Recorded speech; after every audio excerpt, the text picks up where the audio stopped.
Thank you so much. काम ऐसे करो कि पहचान बन जाए, काम ऐसे करो कि पहचान बन जाए, हर कदम ऐसे चलो कि निशान बन जाए। और यह जिंदगी काटते तो सभी है, मगर जिंदगी जियो ऐसे कि मिसाल बन जाए, कि मिसाल बन जाए। आदरणीय वीना जी बेडेकर, बैचलर ऑफ आर्किटेक्चर। उनका और ज्ञान प्रबोधिनी का रिश्ता अरसे पुराना है। वह ज्ञान प्रबोधिनी के 95th बैच की विद्यार्थी रह चुकी है। स्कूल के समय किलारी भूकंप के दौरान, गुजरात में भूकंप के दौरान और उड़ीसा में आंधी के समय, इन सभी प्राकृतिक आपत्तियों के समय में उन्होंने सराहनीय कार्य किया था। कॉलेज के दिनों से ही युवती संगठन में उनका योगदान बहुत ही महत्वपूर्ण रहा है। 2002 से 2004 के दौरान युवती विभाग प्रमुख, युवती सचिव पद की जिम्मेदारी उन्होंने बखूबी निभाई है। उनका बेलगांव अरुणाचल प्रदेश का अध्ययन दौरा हो या फिर 2 साल का नागर बस्ती अनुभव हो, उन्होंने पूरी निष्ठा के साथ सभी कार्यों को अपने अंजाम तक पहुंचाया है। पिछले 3 सालों से ईशान्य भारत स्थित मणिपुर राज्य में उनका वास्तव्य रहा है। विकास प्रतिष्ठान संस्था द्वारा नागा और कुकी वनवासी लोगों को 3 विद्यालय के प्रबंधन में उनका बहुत ही महत्वपूर्ण सहभाग रहा है। उनका यह पूरा सफर हमें यही बताता है कि मुद्दतें बीती है किस्मतें आजमाने के लिए, कि मुद्दतें बीती है किस्मतें आजमाने के लिए, क्या नहीं लगती मेहनत मंजिल पाने के लिए। आज के दिन गुजरे हुए दौरे मांझी से पूछ, कितनी बार रोना पड़ा है एक बार मुस्कुराने के लिए, कितनी बार रोना पड़ा है एक बार मुस्कुराने के लिए। मैं आदरणीय वीना मैम से अनुरोध करती हूँ कि वे हमें संबोधित करें। Please ma'am.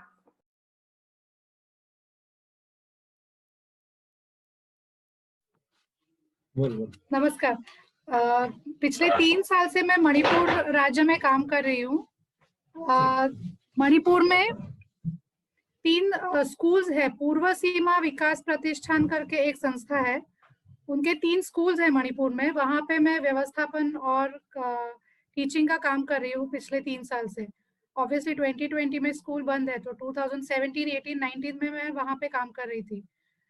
तीनों स्कूल 3 अलग अलग जिलों में है। एक है तमेंगलों में, एक है उखरुल डिस्ट्रिक्ट में। उखरुल डिस्ट्रिक्ट का जो स्कूल है वो एकदम बॉर्डर के करीब है। मतलब वहां पे एक बार इतना वहां से स्कूल के पीछे का अगर आप हिल पे चढ़ जाओ तो आगे का गांव जो दिखता है वो नागालैंड का है, एक गांव जो दिखता है वो म्यांमार के अंदर का है। इतना बॉर्डर के बहुत करीब है उखरुल वाला स्कूल। खारासोम करके एक छोटे से गांव में ये स्कूल है। और तीसरा स्कूल, ये दोनों स्कूल जो है वो जैसे आपके पहले वीडियो में आपने देखा, नागा ट्राइब्स में ये 2 स्कूल है। और तीसरा स्कूल हमारा जो है वो चुराचांदपुर करके जो जिला है उसके बहुत जिला स्थान से बहुत करीब 10 किलोमीटर एक मलोई मोल करके एक छोटा सा गांव है, वहां पे ये तीसरा स्कूल है। तो मणिपुर में काम करने का मेरा एक्सपीरियंस मैं कह सकती हूँ it's like once in a lifetime experience है। मैं ऐसे बहुत कुछ सोच समझ के या फिर बहुत प्लानिंग से गई थी ऐसे नहीं बोल सकते। Life gave me an opportunity and I just took it up. तो तीनों स्कूल में 1 साल तो मैंने तमिंगलोंग के स्कूल में पढ़ाया, हिंदी पढ़ाया। ये पढ़ाने का एक्सपीरियंस भी बहुत अलग था क्योंकि वहाँ के बच्चों की भाषा ना मुझे आती थी और ना उनको मेरी भाषा आती थी। क्योंकि यहाँ पे मणिपुर में आपको शायद वीडियो में दिखाया होगा कि बहुत सारे ट्राइब्स है, छोटे छोटे ट्राइब्स है, और more than 30 languages are spoken in Manipur itself. तो किसी ने मुझे पूछा था कि आपने वहाँ की लैंग्वेज सीख ली क्या, तो मैंने बोला कौन सी लैंग्वेज सीखूं ये मैं अभी तक डिसाइड नहीं कर पाई, क्योंकि हर स्कूल में हर बच्चे को अलग लैंग्वेज आती है।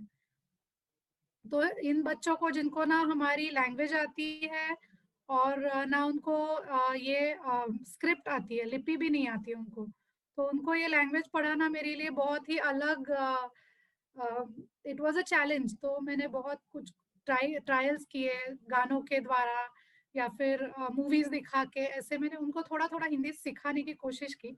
मैं ऐसे तो नहीं कह सकती कि सबको हिंदी बहुत अच्छी तरीके से आने लगा, पर मैंने जो एम रखा था कि यहाँ के बच्चे इतना उनको पढ़ना आना चाहिए, स्क्रिप्ट एटलीस्ट उनको आनी चाहिए, और या फिर कुछ गाने तो उनको आने चाहिए हिंदी के जो हम सब लोग गाते हैं, जैसे मन में है विश्वास ऐसे जो बहुत इंडिया में जो फेमस गाने हैं कि कहाँ पे भी जाओ तो लोग गाते हैं, ऐसे कुछ कुछ गाने उनको आ जाए, ऐसे मैंने कोशिश की। फिर उनको जन गण मन स्कूल में वो थोड़ा अलग तरीके से गाते थे, उनके उच्चार थोड़े अलग थे, तो वो थोड़ा हिंदी के करीब उनके उच्चार हो जाए, ऐसे मैंने कोशिश की। आपको पता होगा कि मणिपुर तीसरी स्कूल के बारे में बता रही थी, चूराचांदपुर का जो स्कूल है वो कुकी ट्राइब में है।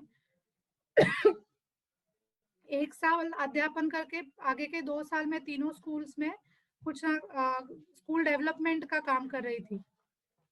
मैं जब यहाँ से गई थी तो मेरे जो टीचर थे विवेक पोंगशे, उन्होंने मुझे ऐसे बताया था कि कोई ना कोई अपना खुद का छोटा सा एक अपना अलग से एम रखना, कि रोज का तो स्कूल का काम होता ही है, पर उसमें कुछ ना कुछ आपको अच्छे तरीके से एडिशन करना है।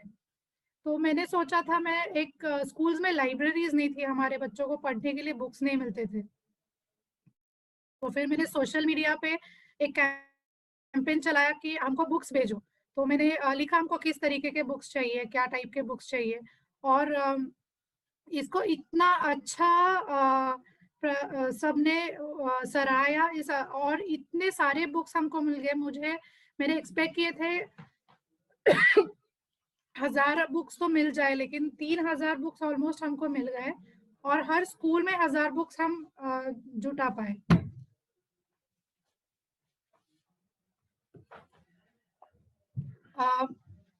मेरी आवाज ठीक से आ रही है?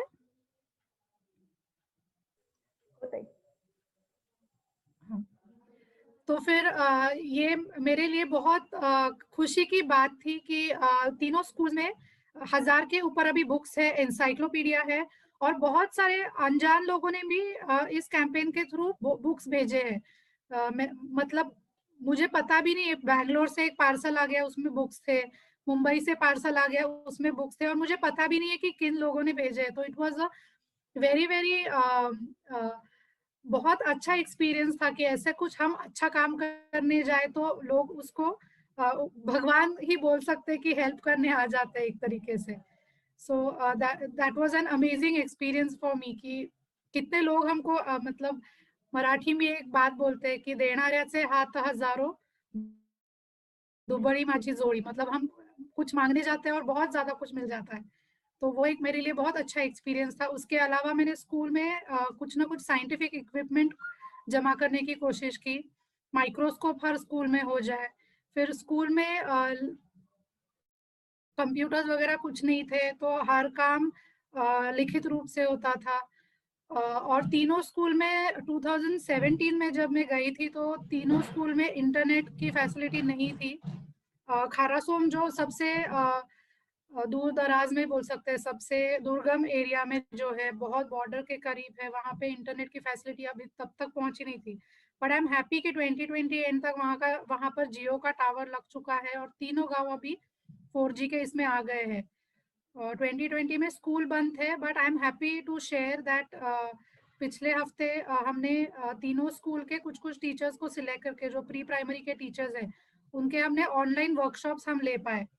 और अभी स्कूल में तीनों स्कूल में लैपटॉप आ चुका है, डोंगल्स आ चुके हैं, और प्रोजेक्शन के प्रोजेक्टर्स आ चुके हैं। तो कुछ ना कुछ यहाँ से वहाँ के बच्चों तक पढ़ाने की हम कोशिश करने वाले हैं। इस जब 2021 में स्कूल शुरू हो जाएगा तो वहाँ पर जो टीचर्स हैं वो खुद बहुत, उनको एक्सपोजर कम मिला है, या फिर उनके पास ज़्यादा इक्विपमेंट्स नहीं है, ऐसे प्रॉब्लम्स हो जाते हैं, तो यहाँ से कोई वहाँ पे पढ़ा सकता है। ऐसे कुछ ना कुछ बातें हम जरूर यहाँ से बढ़ाने की कोशिश करेंगे, स्कूल को डेवलप करने की कोशिश करेंगे। इंफ्रास्ट्रक्चर के लिए हमको कुछ डोनेशंस मिले हुए हैं, तो तीनों स्कूल में कुछ ना कुछ इम्प्रूवमेंट्स करने हैं, उस पर काम चल रहा है फिलहाल। मणिपुर में काम करते वक्त आपने सुना होगा वहां पे इंसर्जेंसी का बहुत प्रॉब्लम है, तो मैं भी सुन के गई थी ये सब बातें कि इंसर्जेंसी का इशू है, बम फटते रहते हैं, it's kind of a mini Kashmir situation. ये नागालैंड मणिपुर में भी है।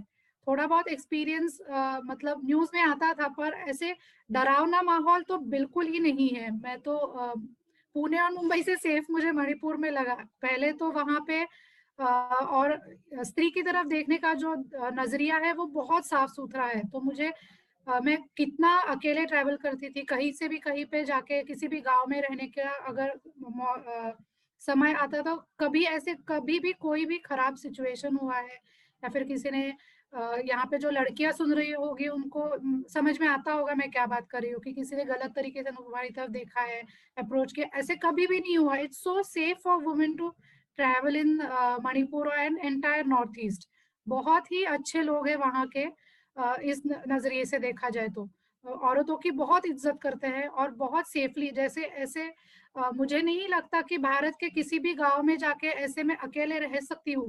This is only possible in north east, ऐसे मुझे खुद लगता है। And that is one thing we have to learn from the north easterns. हमको उनसे ये बहुत इंपॉर्टेंट चीज सीखने जैसी है एज अ नेशन। और लोग बहुत फ्रेंडली लोग हैं, बहुत मतलब केयरिंग लोग हैं। मैं अकेले गांव में रहती थी, कभी मुझे ऐसे स्ट्रेस नहीं हुआ कि अगर मुझे कुछ हो गया तो क्या होगा। बहुत हेल्पिंग नेचर के हैं। और बाहर से एक टीचर आई है हमारे यहाँ, अकेले रहती है करके, वो बहुत टेक केयर करते थे मेरी। कभी भी कहीं जाना हो तो पिकअप करने कोई आएगा, ड्रॉप करने आएगा, मैं कभी बीमार हो गई तो खाना मुझे खिलाएंगे, सब तरीके से मुझे हेल्प करते थे। और बहुत इज्जत करते थे क्योंकि बाहर से कोई टीचर आया है हमारे बच्चों को पढ़ाने के लिए, इसके लिए उनको बहुत रिस्पेक्ट करते हैं।